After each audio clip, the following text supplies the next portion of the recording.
I think a lot of times, you're sitting at home, you're hanging out with your friends, you're living your life, and it doesn't seem like anything is wrong with your health. And there might actually not be anything wrong with your health.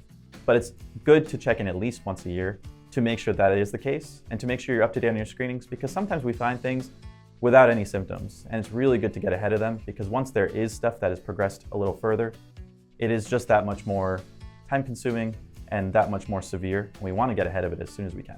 So, as we get older, as we're kids and we're teenagers, there's definitely yearly and even sometimes monthly screenings and recommendations that we recommend for you. Those things are things you would discuss with your pediatrician or your family doc whenever you see them, and your parents would probably be the ones bringing you to those visits.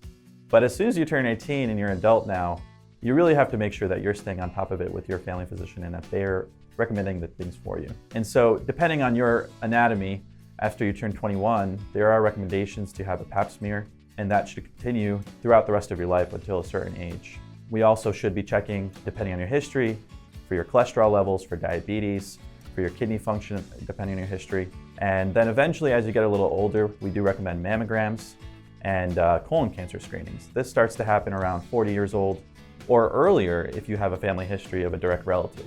We just recently changed the screening guidelines for colonoscopies to 45 years old. As we get a little older, we start to check for prostate screening if it's recommended, and after a discussion with your doctor. And depending on your history, if there's any history of smoking or other cancers, we do recommend other screenings. And then once you're about 60, 65 years old, we start to address some other things, because we want to make sure that if you fall or if there's any risk for any fractures, that we do some screenings like DEXA scans and other screening. Based on all of this, I do recommend that if you haven't had a conversation about your screening recommendations, that you do make an appointment with your family doctor soon in the next couple of months to make sure we're addressing this and getting ahead of any health concerns.